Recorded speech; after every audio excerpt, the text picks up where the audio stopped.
ini ada fasilitas universal ya untuk memfasilitasi kewargaan universal.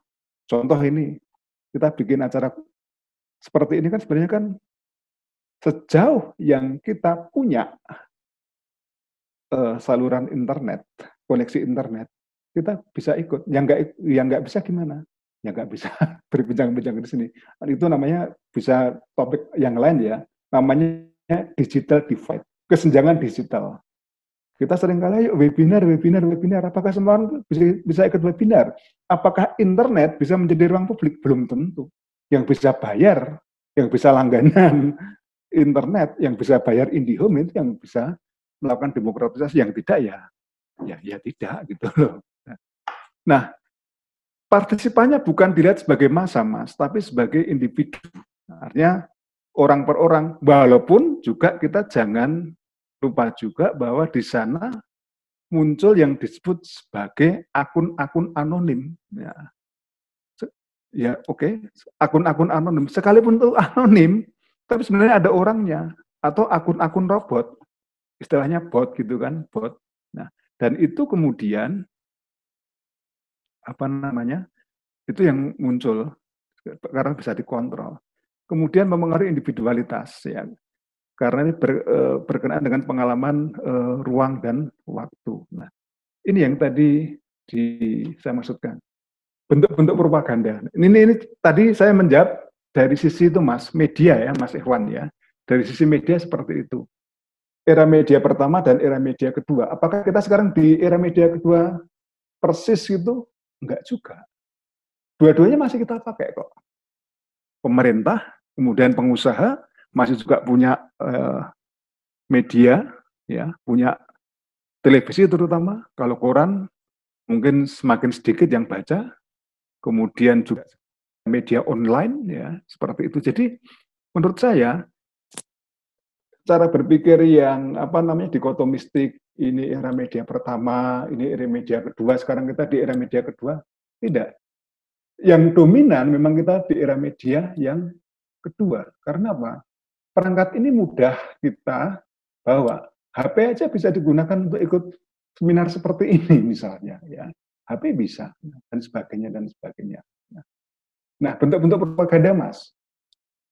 Ada 3. Yang pertama propaganda putih atau white propaganda. Sumber atau pihak yang menjadi propagandis itu teridentifikasi secara jelas. Pesan-pesan yang disampaikan cenderung akurat. Nah, jadi misalnya siapa ini? Oh, pemerintah. Pemerintah siapa? Ngomong apa? Dan sebagainya. Jadi ini yang disebut sebagai propaganda putih. Karena apa? Sumber dan pesan-pesan yang disampaikan itu adalah teridentifikasi secara jelas dan pesan-pesannya akurat. Yang Mas Ikhwan maksudkan tadi saya kira adalah yang disebut sebagai black propaganda atau propaganda hitam. Sumbernya sengaja bersembunyi atau disembunyikan atau tidak diketahui secara pasti, ya. Kemudian menyampaikan kebohongan, dipelintir gitu, ada berita tertentu yang sengaja dipelintir dan digunakan untuk mengelabui orang lain. Nah, yang ketiga, propaganda abu-abu. Sumbernya mungkin jelas, mungkin juga tidak jelas. Artinya apa? Ini sumber bisa ditelusuri, ya, sumber bisa ditelusuri, tapi ini meragukan gitu loh. Tapi informasinya juga bisa benar, bisa juga tidak gitu loh. Jadi kita hati-hati. Yang paling clear itu yang nomor 1 dan nomor 2. Nah, saya kira itu bentuk-bentuk propaganda yang lazim dipakai. Nah, kalau kita lihat sekarang, Mas, di media sosial, misalnya seperti yang terjadi pada Emon yang memberikan kesaksian atau yang memberikan pernyataan tentang kasus Novel Baswedan. Kalau kita ikuti hasil kajian dari Durun Emprit, ini kan terkenal juga Durun Emprit, besok-besok diundang lagi Erik, besok diundang saja Durun Emprit, Ismail Fahmi, saya juga belum kenal orang ini, tapi menurut saya menarik, dia selalu mengkaji hal-hal yang kontemporer ya. Nah, jadi ternyata yang menyerang itu adalah akun-akun anonim yang menyerang si Emon ini ya. Nah, kemudian diikuti oleh akun-akun yang lain. Termasuk juga pada saat hendak diterapkannya new normal, normal baru. Akun-akun yang mendukung itu muncul banyak sekali, dan itu kemudian dengan kata-kata senada dengan hashtag yang serupa sampai ribuan, dan itu bisa dipetakan ternyata.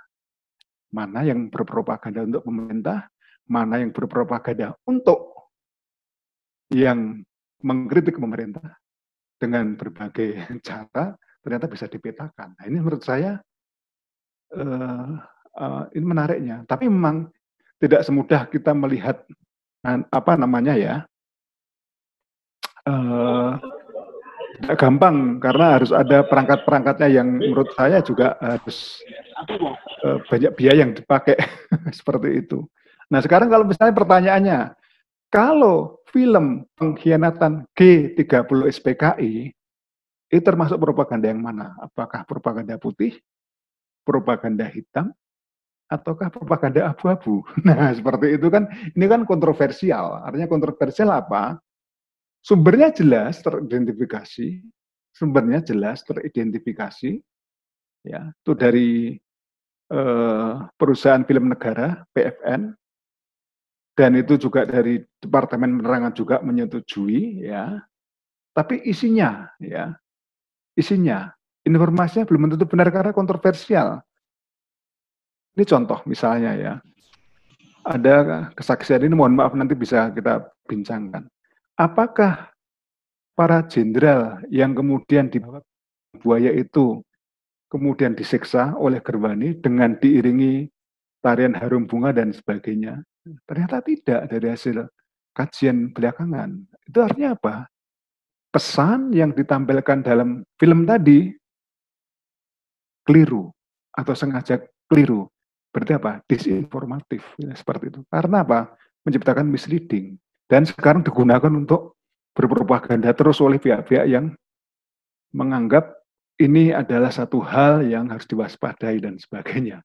Kalau kita ngomong soal tema ini nggak akan habis-habis ya, termasuk nanti ke arah rancangan undang-undang haluan ideologi Pancasila ini nanti, ini kan, tapi ini bukan porsinya. Kita ngomong soal ngomong soal propaganda dulu. Nanti hal yang lain-lain ya bisa kita bicarakan lagi. Saya kira itu, Mas Ikhwan dan Mbak Asvini ya. Silahkan. Ya, terima kasih Mas TL. Dari Mas Ikhwan, apa ada tanggapan lagi? Ya, cukup. Terima kasih Mas Triyono atas penjelasannya, cukup jelas saya pikir. Terima kasih Mas. Okay. Ya, baik Mas. Sama-sama Mas. Ya, terima kasih Mas Ikhwan. Selanjutnya, ini ada pertanyaan dari Mas Ahmad Salman. Mungkin kalau misalnya Mas Ahmad Salman masih Mas Ahmad Salman masih di dalam forum, mungkin bisa langsung disampaikan aja. Beliau juga menuliskan di dalam kolom chat, tapi kalau misalnya masih ada, mungkin bisa langsung disampaikan aja. Mas Ahmad boleh perkenalan mungkin ya, sekalian biar kenal yang lain. Baik. Baik, terima kasih pada moderator. Perkenalkan, saya Ahmad Salman Farid, saya dosen komunikasi publik dan komunikasi media massa di Sekolah Tinggi Agama Islam Negeri Mandailing Natal ya, di Sumatera Utara. Jadi, ada banyak teori ya, Mas Triyono, yang berkaitan dengan agitasi maupun propaganda. Dari beberapa teori itu tentu kita mengetahui hegemoni yang terjadi saat ini seperti COVID-19 juga merupakan hasil dari propaganda. Ya. Kan masyarakat kita juga terpecah menjadi dua gitu kan. Ada masyarakat yang percaya tentang COVID-19 dan ada masyarakat yang tidak percaya sama sekali dengan COVID-19 itu, seperti itu. Dan itu juga dari hasil propaganda. Nah, masalah nanti propaganda yang hitam, putih, atau abu-abu yang melekat pada diri mereka, itu juga nanti ditentukan dari sejauh mana dia mendeteksi bahwasanya diri dia itu sudah terkena propaganda. Maka pertanyaan saya sebenarnya adalah bagaimana cara kita mengcounter propaganda tersebut gitu kan. Karena kita juga selama ini hanya sebatas ngobrol misalnya, atau hanya sebatas membaca chatting di WhatsApp gitu. Tapi kita tanpa sadar memasukkan pesan-pesan propaganda itu ke alam bawah sadar kita, seperti itu. Nah, bagaimana cara kita untuk mengcounter tersebut, kan, mengcounter propaganda tersebut. Lalu, bagaimana cara mensterilkannya ketika memang propaganda itu sudah masuk dalam diri kita. Kalau misalnya hoax, kita harus bandingkan dengan fakta, gitu kan. Tapi kalau propaganda, apa nilai bandingannya seperti itu? Itu saja mungkin, Mas Triyono. Terima kasih. juga terima kasih. Ya, mungkin Mas Triano boleh langsung. Oh, baik, ya. baik. Terima kasih Mas Ahmad Salman Farid ya. Saya baca di chat dulu ya, yang Mas Ahmad tuliskan di sini, teori-teori tentang propaganda. Benar sekali Mas, ada teori tentang agitasi dan propaganda, stimulus respon, agenda setting, spirit of silence, kognitif dan sosial dan sebagainya. Nah, itu adalah teori-teori yang tadi saya sebut sebagai first media age, era media pertama. Sayangnya seperti itu. Jadi teori-teori misalnya stimulus respon, kemudian jarum hipodinamik. Jadi gampangnya seperti inilah kalau dirumuskan. Semua teori itu mengandaikan bahwa media itu powerful, bahwa media itu sangat kuat untuk memengaruhi massa. Nah, kata istilah massa ini sekarang menjadi problematis. Karena apa? Sekarang kita pakai media sosial. Nah, massa juga dimengerti kalau di Indonesia seperti crowd, kerumunan, orang-orang yang berkumpul pada satu tempat. Padahal massa, pengertian dalam komunikasi massa adalah orang-orang yang tersebar secara geografis dan kemudian mendapatkan pesan dari satu sumber tertentu, yaitu media massa. Misalnya saya nonton sepak bola, ya, misalnya lewat streaming, Mola TV misalnya. Itu walaupun itu era media sosial, tapi karena penggunanya itu adalah satu arah, broadcast, maka termasuk first media age. Walaupun tentu saja kita bisa berkomentar di kolom komentar, bisa disediakan. Atau YouTube sama. YouTube itu sebenarnya bisa dua-duanya, bisa first media age, bisa second media age. First media age ketika kita misalnya nonton streaming yang ulangan, ya. Atau juga ada yang langsung. Ya, langsung itu biasanya breaking news misalnya, dan kita kemudian ada kolom chat dan kita bisa berkomentar di situ. Nah, yang unik Mas, teori-teori klasik propaganda itu namanya spirit of silence, kemudian teori-teori tentang jarum hipodinamik, ini coba dikaitkan dengan second media age Mas, dengan kemunculan internet. Menariknya di situ Mas. Apakah bisa spirit of silence muncul karena pembentukan opini publik lewat media sosial? Contohnya gini, tadi yang Mas sampaikan tentang COVID-19. Ini sebenarnya konspirasi atau bukan? Itu masih kajian lagi lah itu. Nah, itu loh, Mas. Kajian tersendiri lagi. Makanya ilmu sosial atau ilmu komunikasi itu luas Mas. Nanti kita kapan-kapan bicara tentang teori konspirasi dan komunikasi. Ini kan menarik. Nggak pernah selesai toh. Kalau saya nanti nanti bisa chatting lah lewat WA atau apa, karena kita ngobrolnya juga nanti bisa kemana-mana ini. Tentang konspirasi Mas. Konspirasi itu apakah ilmiah atau tidak? Ternyata ada loh Mas, jurnal yang menuliskan tentang teori konspirasi, dan itu bukan jurnal main-main. Jadi mohon maaf saya tidak menyepelekan ya. Jangan ngomong konspirasi seperti halnya Young Lex atau Jering gitu Mas. Itu kan menurut saya asal-asalan ngotot aja gitu. Tapi kita membahas apa itu teori konspirasi, mengapa ada konspirasi, bagaimana terjadinya konspirasi dan sebagainya. Kita ilmuwan sosial atau kita yang ada di sini bisa ngobrol dengan jernih, kira-kira ini konspirasi atau enggak ya? Gitu loh maksud saya. Jadi jangan asal kemudian, oh ini konspirasi, buktinya mana? Enggak bisa membuktikan kan berarti susah dong, bukan berpikir secara ilmiah, seperti itu loh. Jadi kita nggak boleh kemudian mengklaim COVID-19 itu konspirasi. Dari mana? Itu menurut pemberitaan. Berita belum tentu juga benar gitu. Nah, kita kaji nanti ya, misalnya suatu saat kita bicara tentang teori konspirasi dan teori komunikasi, ini kan menarik Mas. Secara menggunakan perspektif yang ada dalam ilmu komunikasi atau ilmu sosial yang lain gitu loh. Menurut saya itu jauh lebih menarik daripada kita saling membentak tapi kita nggak dapat apa-apa gitu loh. Nah seperti itu. Saya kira itu ya teori-teori klasik yang Mas sebutkan di situ ya, di di kolom chatting itu, spiral of silence dan sebagainya tadi sudah saya jawab. Nah, yang susah Mas, bagaimana membersihkannya, bagaimana supaya kita tidak terkontaminasi lagi. Saya kira kita semua ketika membaca suatu teks, apapun jenis teks itu, apakah yang masuk ke pesan grup WhatsApp kita, atau masuk ke dalam timeline Facebook atau Twitter, kita sudah punya predisposisi, Mas. Kita tuh sudah punya preferensi terhadap orang-orang tertentu. Artinya apa? Kita sudah punya kecenderungan. Kita sudah punya kelebihan untuk mendukung atau tidak mendukung, misalnya. Coba misalnya kayak saya sebutkan saja, Rocky Gerung, kira-kira yang pro dan yang kontra di sini pasti ada gitu ketika saya sebut nama orang ini, ya. Kira-kira sosoknya seperti apa? Nanti saya sebut nama Rocky Gerung, nanti yang muncul ini. Si pemujanya ngomong, wah baik-baik. Yang nggak suka juga ngomongin jelek-jelek. Itu artinya apa, Mas?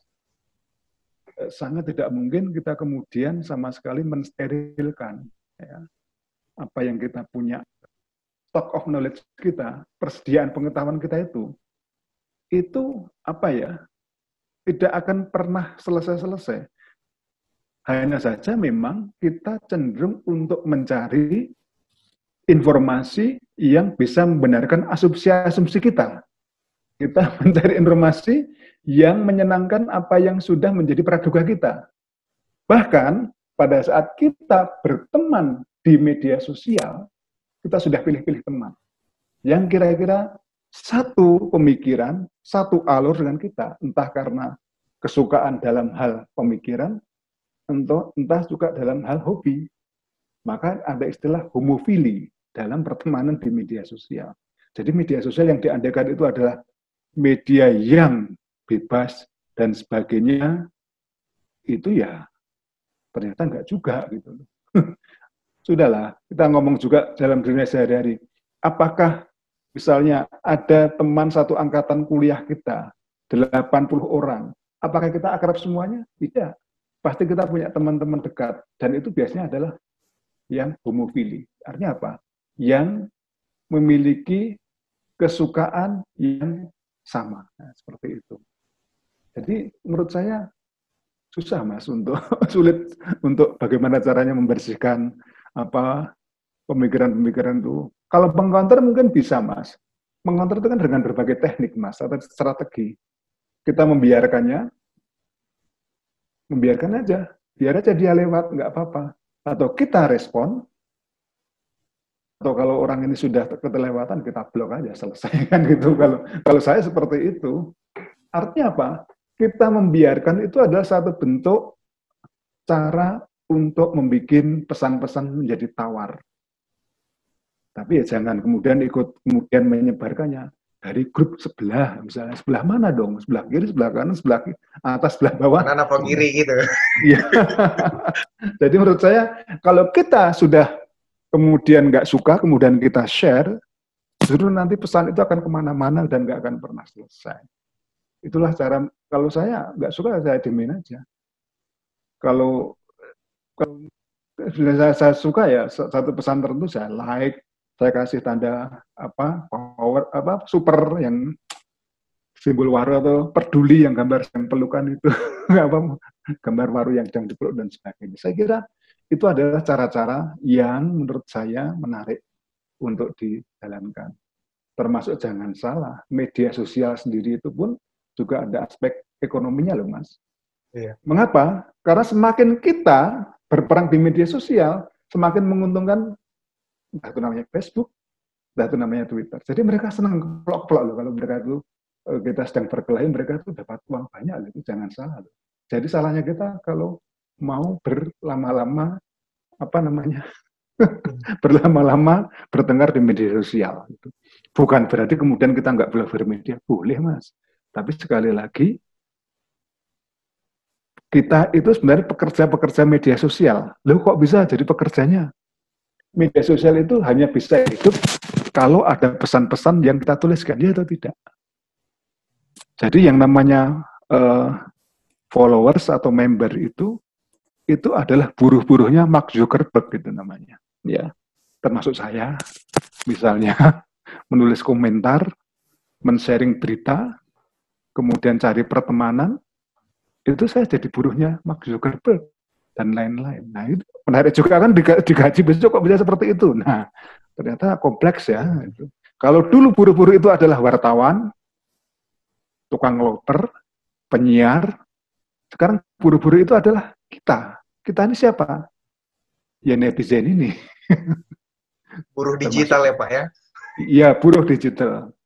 Kayaknya nggak berkeringat tapi menguntungkan pihak lain. Nah, dan seringkali orang, wah, yang sekarang like saya banyak.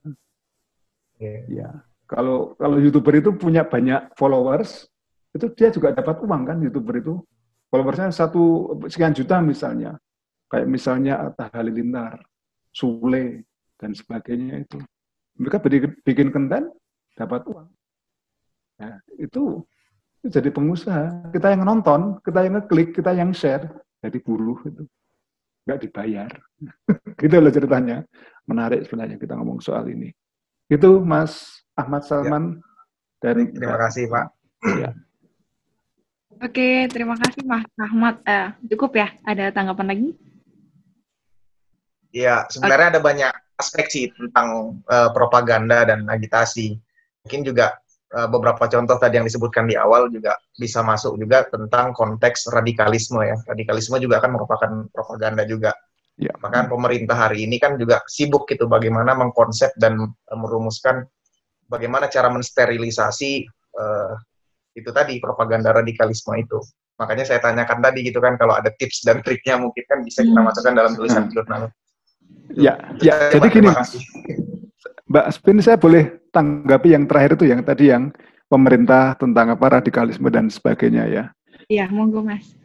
Jadi pemerintah itu kalau saya lihat pola-polanya untuk menjinakkan radikalisme dengan dua cara, Mas. Dengan cara kekerasan, mengerahkan detasemen khusus 88 untuk menangkap dan kemudian menjarakan dengan berbagai cara-cara yang bersifat paksaan, atau ini dengan cara-cara hegemonik, dengan cara-cara mencari kesepakatan. Caranya gimana?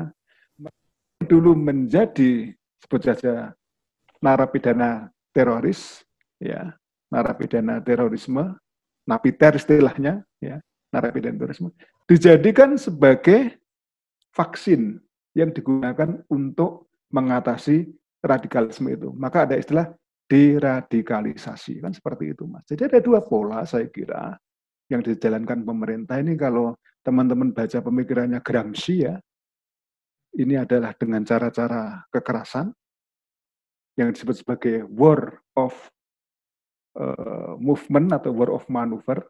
Caranya adalah dengan cara mengerahkan tentara, mengerahkan milisi, mengerahkan demonstran dan sebagainya ya, dengan cara-cara kekerasan.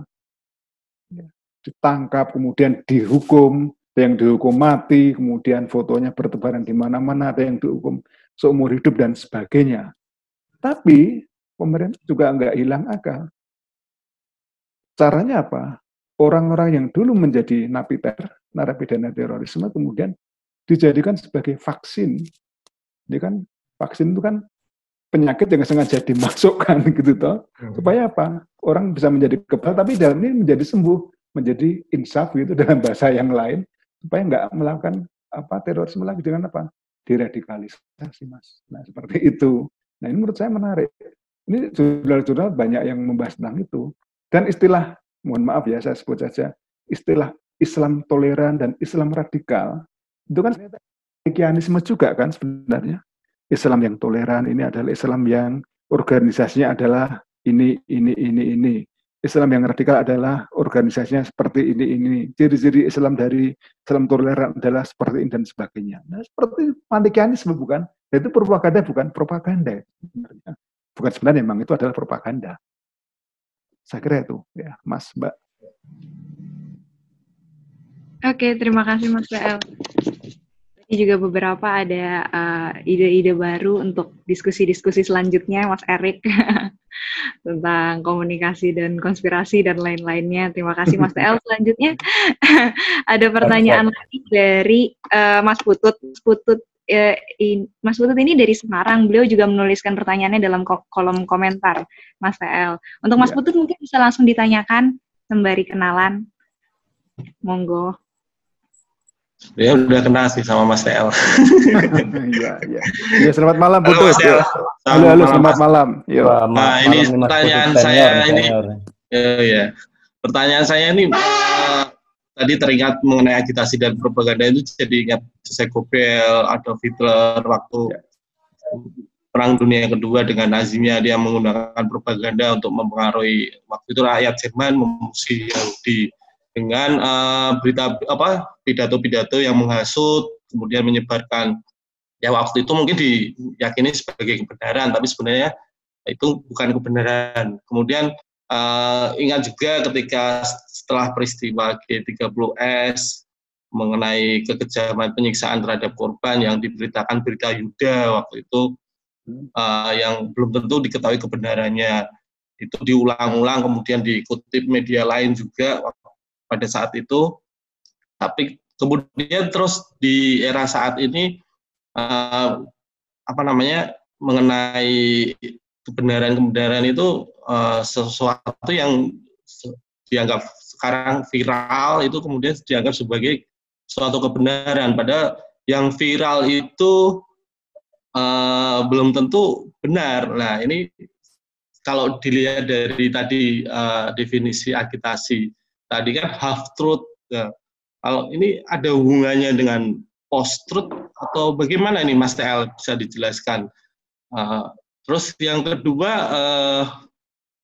bisa ditegaskan berarti kalau buzzer itu sebagai bentuk agitasi propaganda pada era yang tadi ya, media yang kalau saya ingatnya tuh massive communication, jadi antara antara komunikasi interpersonal dan massa itu menjadi satu, kemudian ya yang seperti kita saksikan sekarang ini melalui media sosial, kemudian melalui ya, rata-rata melalui media sosial dan media online. Itu apakah buzzer itu bentuk agitasi propaganda yang salah satu ya, kan masih banyak yang lain gitu, Mas. Terima kasih, Mas TL. Ya, saya langsung jawab ya, Mbak Asvini. Baik, terima kasih. Ya, baik, terima kasih Putut ya. Saya kira pertama gini, pertanyaan pertama, apakah zamannya Hitler saat itu menteri penerangannya ya, atau menteri pencerahan istilahnya? Kalau di zaman Hitler namanya bukan menteri propaganda, menteri pencerahan hampir sama dengan kita, menteri penerangan zaman Orde Baru dulu. Itu adalah propaganda, bahwa dia kemudian menggunakan hal-hal yang tidak benar, dan terutama adalah menurut saya dia menggunakan yang namanya scapegoating. Scapegoating itu adalah pengkambing hitaman. Jadi misalnya ada satu program pemerintah yang salah, ada satu rencana pemerintah untuk menguasai atau untuk berperang dengan yang lain, maka dia cari scapegoating. Kalau Hitler scapegoatingnya adalah orang-orang Yahudi. Ya. Jadi ini mereka bilang, jadi gara-gara orang Yahudi ini, maka perekonomian kita jadi jelek. Gara-gara orang Yahudi ini, maka masa depan Jerman menjadi suram, dan sebagainya. Scapegoating adalah pengkambing hitaman terhadap pihak minoritas. Dan scapegoating ini, kalau di Indonesia masih ada atau tidak? Masih dong. Kelihatan sekali. Saya sebut saja ini belak-belakan ngomong. Cina, Tionghoa, gitu. PKI, kan jadi scapegoating kan, sampai sekarang. Nah, scapegoating ini kemudian dijadikan, kalau zaman Orde Baru gampang. Wah, ini PKI, ini sudah sikat saja. Ini PKI, padahal belum tentu. Dan kalau kita baca, orang-orang yang disangka PKI dan kemudian ditahan tanpa pengadilan, dipenjara tanpa pengadilan, diasingkan tanpa pengadilan itu adalah mereka yang karena nggak disukai saja, kemudian di scapegoating, gitu, pengkambing hitaman. Nah, ini kira-kira truth atau enggak? Ini adalah, kalau zaman dulu namanya half truth, setengah benar, setengah tidak, atau sama sekali false, salah. Kalau sekarang istilahnya post truth. Kenapa dikatakan post truth? Karena apa? Kita tidak ingin mencari kebenaran yang objektif, tapi kita mencari kebenaran yang kita suka, yang menjadi kebenaran yang kita preferensikan. Saya tidak suka dengan Jokowi, maka saya cari informasi yang jelek-jelek tentang Jokowi. Saya suka tentang Jokowi, maka saya cari informasi yang betul-betul menunjukkan Jokowi hebat dan sebagainya. Tiap hari itu ada propaganda dua-duanya. Ya, saya kira di Facebook itu. Kalau kita ikuti Mak Lambe Turah, kira-kira orientasinya kemana kan sudah kelihatan kata kita. Sebaliknya, di pihak yang lain, Haikal Hasan, berkarya dan sebagainya, kita bisa duga ini siapa ini dan sebagainya. Nah, saya kira memang sudah ada post-truth ya semenjak Perang Dunia Kedua dan semenjak zaman Soeharto. Bahkan kita ingat peristiwa 65 setelah pemberontakan yang sengaja gagal itu, dan itu kan pemberontakan atau apa istilahnya perebutan kekuasaan yang sengaja dibikin gagal. Ini kan versi, nanti ahli sejarah yang bisa menjelaskan ini. Ini kan kemudian berbagai media saat itu, terutama surat kabar, ditutup oleh siapa? Oleh tentara. Dan yang boleh muncul adalah surat kabar yang memihak Soeharto. Berita Yuda, Angkatan Bersenjata, dan kemudian ada Suara Karya, dan lain-lain. Ya, seperti itu. Akhirnya apa? Semenjak itu hanya ada satu versi saja tentang peristiwa G30S dan sebagainya. Itu sebenarnya kan post-truth. Itu sebenarnya kan hoax. Tapi kan kita baru kenal itu, istilah-istilah ini kan baru-barusan aja gitu loh. Dan kelihatannya keren, padahal zaman dulu sudah ada fenomenanya. Dan itu kalau dalam bahasa yang lain itu kan simulasi atau simulakra. Seperti simulakra. Nah, yang kedua, pertanyaan. Sekarang buzzer. Buzzer itu adalah, kalau zaman dahulu, itu namanya opinion leader, pemimpin opini. Jadi, orang yang berpropaganda, ketika dia tidak bisa langsung berkomunikasi dengan objeknya, tidak bisa langsung ngomong dengan halayaknya, maka dia butuh two-step flow of communication, 2 langkah berkomunikasi. Misalnya, ini contoh ya, propaganda tentang keluarga berencana zaman Orde Baru. Ini kan bahasanya kan rumit, alat kontrasepsi, fertilitas, kelahiran, kematian, jelimet itu. Maka untuk bisa paham, biasanya ada pemutaran film di lapangan. Diputarkan film-film yang lucu-lucu, yang menarik, yang didatangi orang. Kemudian di situ ada pemuka agama. Pemuka agama ini ngomong soal pentingnya kita ikut KB, pentingnya kita ikut keluarga berencana. Apakah itu haram atau halal? Nah, nanti pemuka pendapat ini atau opini nanti menjelaskan, oh KB ini tidak haram, justru KB itu halal karena mengikuti perintah Tuhan untuk ini, dan sebagainya. Pemerintah tidak mungkin ngomong seperti itu secara langsung, karena apa? Pemerintah tidak punya otoritas ngomong soal agama. Gitu loh. Nah, itu dulu, ketika masih era media pertama, era yang disebut sebagai media yang broadcast, tadi ya, televisi, film, radio, surat kabar, dan sebagainya, satu pihak untuk banyak orang, gitu kan.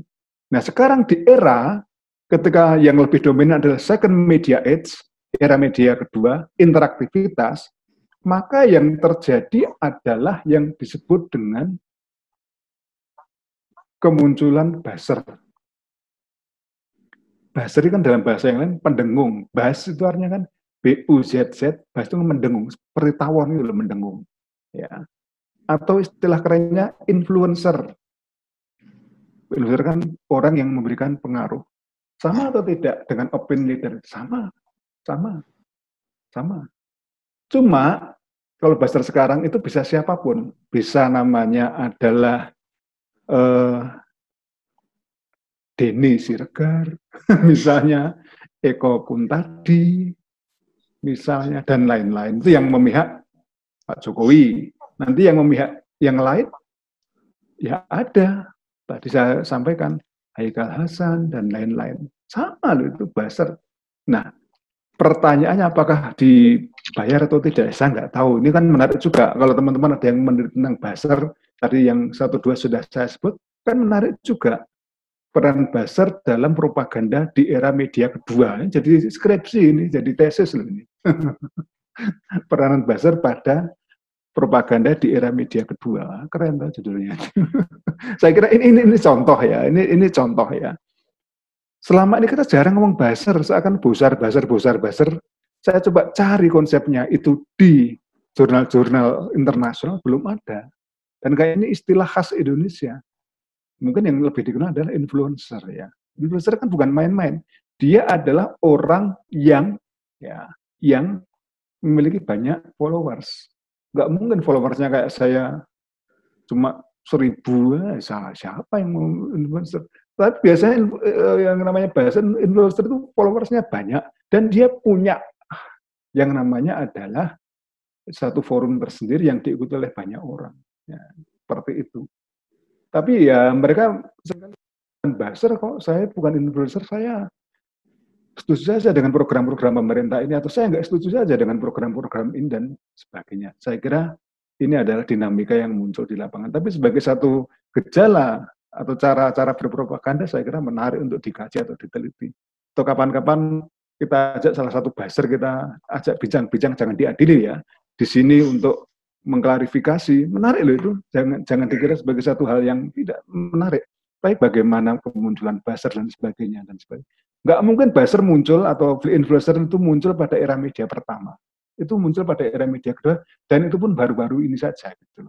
Pada awal-awal internet muncul di Indonesia, belum ada istilah buzzer, belum ada istilah influencer dan sebagainya. Saya kira itu ya, Mbak Asvini dan Putut ya. Oke, Mas Putut, ada tanggapan lagi? Makasih, ya sudah menjawab dari jawabannya Mas TL tadi, cukup memuaskan sih. Ya. Cuma saya juga sharing sedikit ya mengenai tadi kan Mas TL menyinggung YouTube itu, jadi kita jadi pekerja YouTube ya, YouTube, Facebook, Instagram, media sosial lah. Saya pernah bikin jurnal mengenai YouTube itu, apa namanya ya, sedikit mempelajari, ternyata wah gila bener ini ternyata si YouTube, si Google ini ya pembagiannya kan sekarang malah justru kalau nggak salah 70-30 gitu pembagian antara pembuat konten dan pihak YouTube-nya. Jadi pihak YouTube-nya dapat 70% dari iklan, pembuat kontennya 30 kalau nggak salah ya. Terakhir sih 60-40. Nah, itu sangat menguras apa namanya, ya kita nggak sadar aja, kita konsumsi, kita nonton video, orang yang bikin pun jadi pekerja apa namanya, pekerjanya Google itu, jadi untuk menghasilkan justru yang banyak meraup untung itu ya yang punya media itu sih. Apalagi syarat-syaratnya sekarang semakin berat, harus berapa subscriber, berapa jam orang nonton kalau YouTube ya, itu sih. Tambahin aja, jadi jangan terlalu media sosial medit sih kalau menurut saya. Terima kasih. Oke, terima kasih Mas Putut. Ya, selanjutnya kalau misalnya ada ya pertanyaan, boleh langsung ditulis di kolom komentar biar bisa dipersilakan. Jadi sedikitnya Kastel tentang mungkin Mas Riana Divira mau menanggapi. Mas Bowo, silakan kalau mau menanggapi. Ada di ruangan nggak ya Mas Bowo? Nah ya. Ada, iya tapi saya tidak berani ini, kalau Mas TL itu sudah otoritatif. Ya nggak apa-apa toh. Ya tapi kalau tadi soal propaganda, tadi saya teringat tulisannya siapa itu, Triguntur Narwaya itu, dia sempat tulis soal kuasa represi ingatan itu. Barangkali kalau itu kan dari perspektif apa ya, yang terdampak gitu ya, karena kalau yang disampaikan Mas TL itu kan dari perspektif propagandanya gitu. Saya kira itu hal yang menarik itu, terutama melihat gimana perkembangan tadi yang disampaikan, apa istilahnya, propaganda kedua itu ya. Bahkan kalau kita lihat dalam fenomena belakangan ini kan bukan hanya buzzer yang mendengungkan itu, tapi juga ada akun-akun cloning itu yang juga ikut, yang jadi semakin anonim kita kan. Ya, digital aja sudah tidak bisa terlacak, sudah sulit terlacak, apalagi akun-akun anonim yang satu orang bisa menguasai sekian ribu akun dan segala macam. Dan bahkan jadi komoditas jualan follower. Saya, Mas Erik sempat kepikiran mau beli follower untuk apa, tapi saya nggak tahu lah itu buat apa. Tapi kalau boleh bertanya Mas El, tadi itu kan kalau saya terlambat, tapi saya tadi dikirimi Mas Erik apa namanya slide-nya. Saya intinya kan kalau propaganda dan agitasi itu kan kalau nggak salah tadi mengambil sebagian kebenaran untuk kepentingan politik yang ada di balik itu kan, ada framing dalam di situ.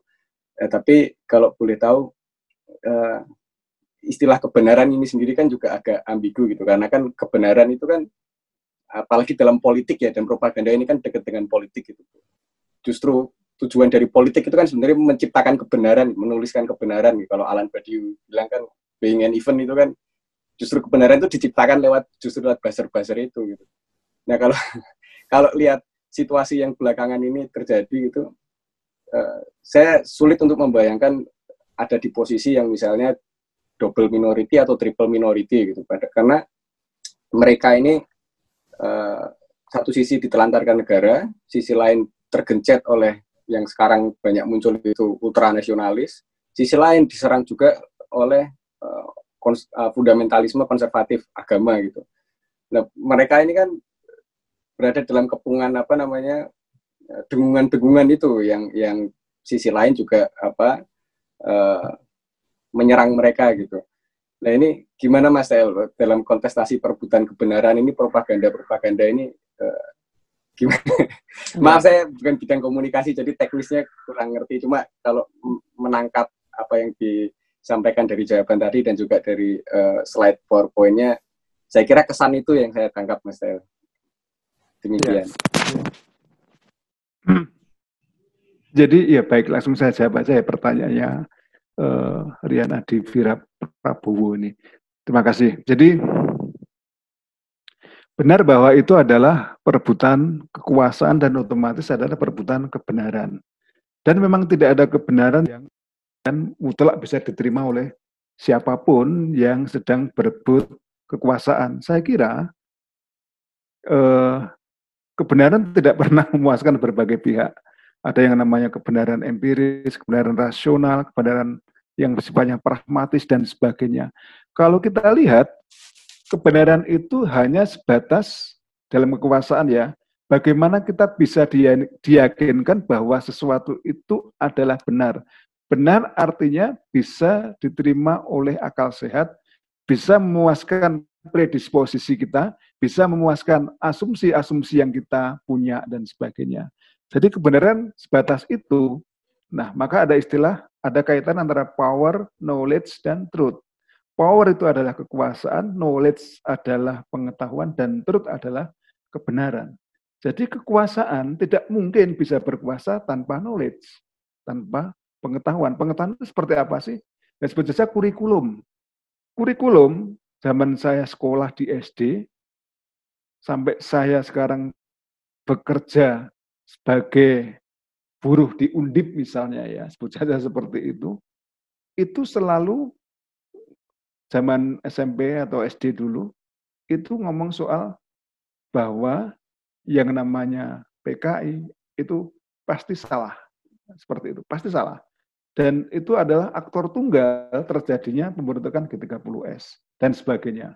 Yang lain-lain itu jadi korban, yang lain-lain itu adalah orang-orang terhormat dan seterusnya dan sebagainya. Saya kira itu, dan itu apa? Lewat kurikulum. Knowledge-nya di situ dimunculkan, misalnya ini yang boleh dibaca, ini yang nggak boleh dibaca. Maka ada istilah PSPB dulu,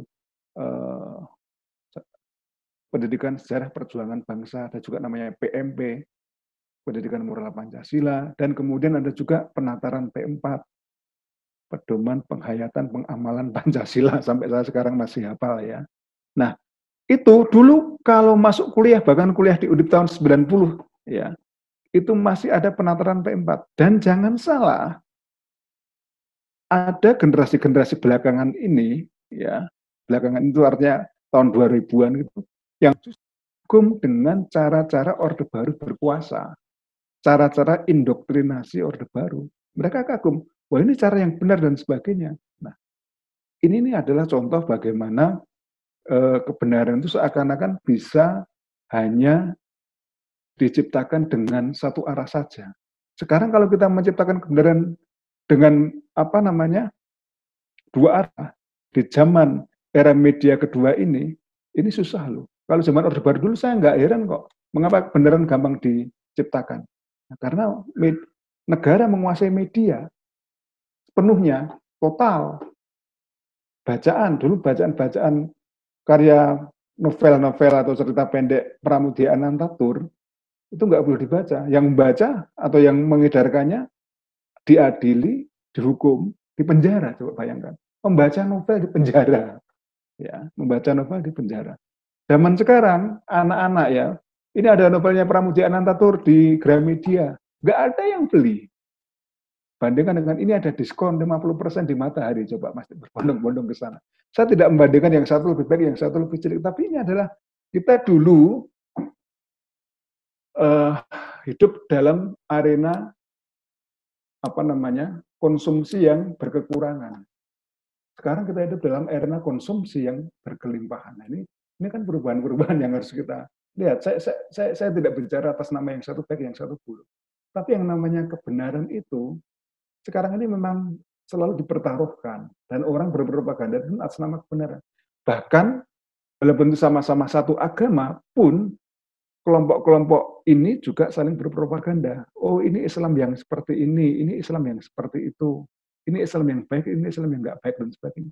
Bukan hanya Islam, tapi juga budaya Nasrani. Tadi kan saya katakan, propaganda itu muncul sebagai satu bentuk kontra terhadap gerakan reformasi tahun 1517.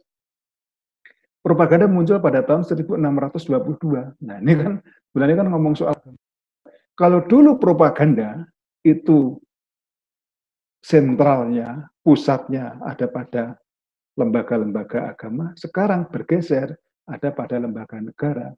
Kalau dulu agama menguasai negara, dan negara kemudian dikendalikan dengan cara-cara agama. Kita lihat contoh-contohnya, simbol-simbol bendera Denmark misalnya, atau bendera Portugis, ini kan ada gambar salibnya, bukan? Baik, gambar salibnya bukan berdiri, tapi menyamping seperti itu. Coba teman-teman perhatikan itu, apakah Denmark? Mas El, mohon maaf. Ya, ininya diinin, Mas. Kecil suaranya. Suaranya kecil ya? Sekarang sudah? Ya, gitu. Sudah jelas ya? Sudah jelas ya itu. Oke, yang lain ada ini. WhatsApp kecilan suaranya. Oke, Mas. Iya. Makasih. Jadi tadi ya saya sampaikan, propaganda itu muncul kan sebagai respon terhadap gerakan kontra reformasi. Ya, gerakan reformasi muncul pada tahun 1517. Kemudian lembaga propaganda muncul pada tahun 1622. Ya, lebih satu abad kemudian. Nah, ini saya kira menjadi satu hal yang menarik juga. Kalau misalnya kemudian propaganda dulu itu hanya bergerak pada lembaga agama, dan lembaga agama ini menguasai negara, kita lihat simbol-simbol bendera di negara-negara Eropa. Misalnya kayak di Denmark tadi ya, saya sebutkan, coba nanti bisa diamati. Bendera Denmark itu kan ada simbol salibnya. Bendera Portugis juga sama, Portugal itu seperti itu. Nah, sekarang propaganda menguasai atau dikuasai atau dikendalikan negara. Tapi bolak-balik seperti itu. Nah, dalam satu agama pun saling berpropaganda antara kelompok-kelompok ini, ya. Jadi kelompok-kelompok ini ada kelompok yang pro pada Nur misalnya, dan sebagainya. Ada pro pada Ustadz Abdul Somad misalnya, seperti itu, ya atau tidak. Nah, seperti itu kan propaganda juga loh ini. Dan itu sudah ada pengikut-pengikutnya, yaitu mana? Di media sosial, seperti itu. Nah, saya kira ini menjadi menarik, karena propagandanya bukan untuk mempropagandakan hal-hal yang besar, tapi juga propaganda untuk hal-hal yang dalam satu lingkup keagamaan, seperti itu. Walaupun istilahnya juga sama-sama. Mungkin bisa di teman-teman yang belajar ilmu agama, yang di IAIN, apakah propaganda sama dengan dakwah misalnya? Ini menarik juga. Dakwah misalnya, ini menurut saya layak untuk dikaji. Ya, ada bandingannya nggak kata dakwah sebenarnya itu apa sih, dan sebagainya. Saya kira itu untuk Bowo ya. Ada lagi yang bertanya? Oke, Mas Bowo ada tanggapan? Iya, itu memuaskan sekali. Karena belakangan ini saya juga lihat, misalnya relasi antara kebenaran dan propaganda misalnya dalam komunitas-komunitas yang dalam tanda kutip agak sudah berubah menjadi cool ya, misalnya kayak Flat Earth Society itu. Bagaimana mereka pengetahuan yang kita punya itu mereka sanggah dan followernya banyak. Itu kan menandakan bagaimana apa yang mereka propagandakan itu dalam tanda kutip terlepas dari kebenaran material, yaitu science itu kan. Ya. Nah itu kan menarik bagaimana kebenaran itu justru diciptakan lewat dan laku itu dan banyak gitu. Ini menurut saya ini fenomena yang seolah-olah receh, tapi menurut saya ini keren sekali gitu. Bagaimana Flat Earth Society ini berusaha merongrong pengetahuan objektif material yang dari science, hard science itu tadi. Ya, gitu lah. Ya, saya kira apa yang disampaikan atau komentar baik dari Mas Bowo tadi benar ya. Misalnya soal bumi datar ini.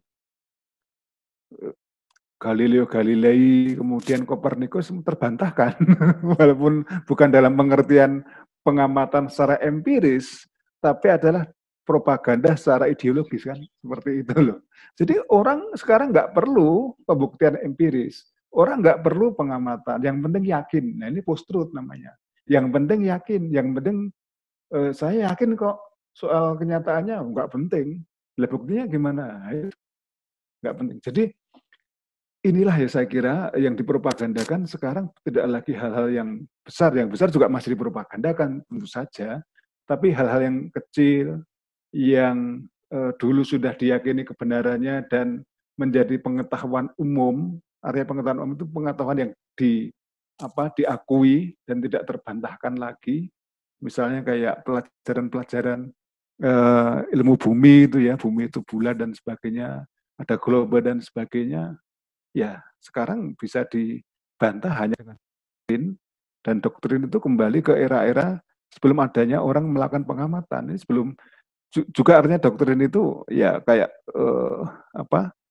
kepercayaan yang ditunjukkan oleh pihak gereja bahwa bukan heliosentrisme tapi adalah geosentrisme misalnya. Lewat apa? Propaganda dan agama. Yang dipropagandakan apa? Kitab suci. Dan sekarang sekali orang ngomong soal kitab suci, soal agama, semua kayaknya beres gitu loh. Padahal itu kan ada banyak hal yang bisa kemudian di-counter dan sebagainya. Kemudian orang takut ya untuk ngomong di luar itu gitu loh. Semuanya adalah perspektifnya kitab suci dan sebagainya. Ya, saya kira itu respon saya. Ada pertanyaan juga kan dari di chat ya, kolom chat itu ya. Iya Mas, ada pertanyaan lagi dari Mas Dwi Aji Budiman. Mungkin bisa langsung disampaikan aja Mas Dwi. Iya. Sekian berkenalan.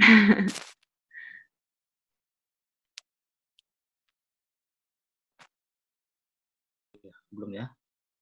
Dengar ya? Kemute Mas. Oke. Iya, sudah. Saya. Baik, terima kasih, menarik sekali diskusinya. Izin Mas Dwi mungkin lebih dekat lagi karena kurang terdengar. Gimana? Okay. Sudah? Iya, sudah. Ya, terima kasih. Saya Dwi Aji Budiman dari Bengkulu. Menarik diskusinya ini, Mas Triono ya.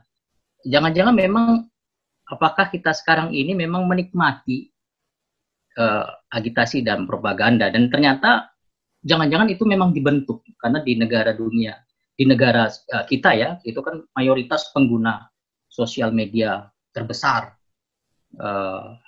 Dan ini menjadi menarik sebenarnya di riset. Memang perdebatan-perdebatan yang muncul ini kan sebagai kalau kita ada yang mengatakan konsep teori bubble filter yang mengatakan bahwa kita akan senang dengan hal-hal yang kita nikmati saja, seperti tadi dibilang oleh Mas Fiono. Dan itu kan efeknya juga bisa kalau di media sosial kan makanya munculnya pada tataran ekonomi seperti itu. Dan ini yang kemudian terjadinya seperti ini. Entah sampai kapan pemisahan antara misalnya yang dibilang tadi pro dan kontra itu akan selalu hadir sepanjang kita memang butuh literasi media yang memang betul-betul konsepnya jelas, kemudian kita jalani dengan pengetahuan intelektual, dengan data-data yang tepat. Apakah memang ini kita memasuki masa transisi fenomena yang kita nikmati gitu? Karena kita membawa pengetahuan kita masing-masing. Kita bahas seperti itu. Mungkin ada tanggapannya gimana fenomena ini bisa muncul? Ya, baik Mas Akbar. Mas Dwi, maaf, Mas Dwi Aji Budiman. Iya, Mas Dwi Aji ya. Iya, ada istilah bubble filter gitu kan. Kemudian ada istilah berikutnya echo chamber gitu, seperti itu ya. Jadi kamar atau ruang gema seperti itu. Jadi iya ya, jadi gini. Biasanya kita gini, contohnya yang konkret. Pada saat saya mengklik satu tayangan video di YouTube, misalnya tentang sepak bola Liga Inggris, dan saya klik Arsenal, nanti pada saat saya buka lagi di kesempatan lain atau hari berikutnya, itu yang muncul Arsenal dan sebagainya dan sebagainya. Itu kan ada yang mengatur sebenarnya, algoritma seperti itu. Jadi perbincangan kita, apa yang kita sukai dan sebagainya, yang dibayangkan dulu itu seperti ruang publik, seperti yang kita kehendaki dengan bebas, dengan nyaman, ternyata tidak, Mas. Ternyata di internet sendiri itu sudah ada yang melakukan pengaturan secara otomatis. Nah, termasuk tadi yang disampaikan oleh Bowo juga, misalnya tentang robot, ada ternak akun, ya. Jadi memelihara akun, satu orang bisa punya ribuan akun untuk melakukan pengerahan, bahkan untuk sekedar melike saja, memberikan tanda like. Jadi sebenarnya memang pada satu sisi itu adalah propaganda, pada sisi yang lain kita sudah diarahkan untuk mengkonsumsi akun-akun tertentu atau konten tertentu. Dan konsekuensinya adalah keuntungan ekonomi bagi pihak siapa ini?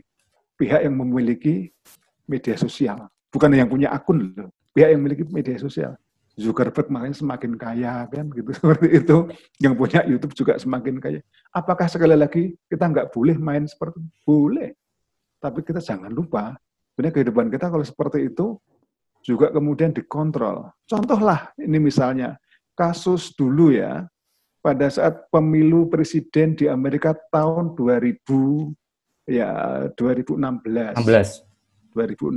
ya. Bagaimana ada satu lembaga di Inggris yang kemudian ini Facebook menjual akun, jutaan akun, ya, pada satu Cambridge Analytica itu, Mas.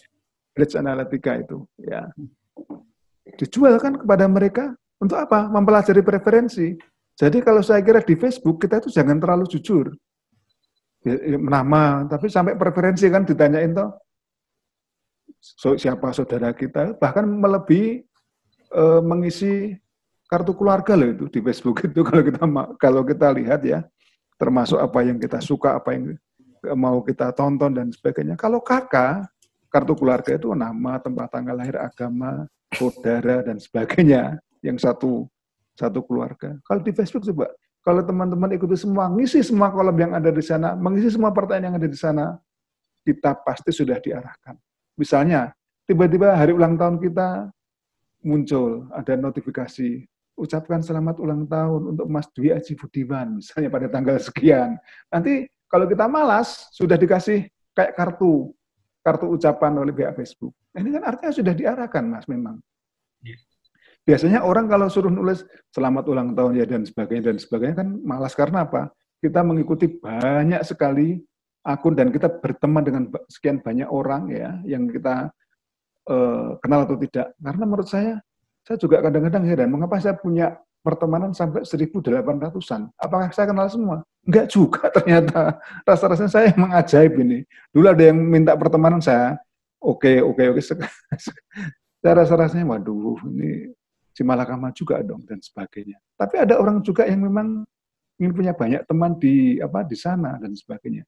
Jadi saya kira kalau kita lihat propaganda ini, pada satu sisi kita itu seperti gladiator yang berperang. Dan kita ditonton juga oleh para followers kita. Tapi yang menjadi arena permainan para gladiator itu siapa? Yang punya media sosial, yang punya Facebook, yang punya Twitter, dan sebagainya. Dan ini aspek yang jarang atau seringkali luput untuk diteliti, yaitu aspek ekonomi dia baru. Nah, memang kayaknya kemarin sempat dibahas ya, ekonomi politik ya. Iya, Mas. Ya, sudah sempat dibahas ekonomi politik media, dan menurut saya menarik juga kalau kita membahas ekonomi politik media baru. Jadi kita dibiarkan berkelahi, berdarah-darah, mengumpat-umpat, ada yang ditangkap polisi karena ngomong hate speech dan sebagainya, tapi pada sisi yang lain sengaja dibiarkan, ya, dibiarkan untuk bertarung.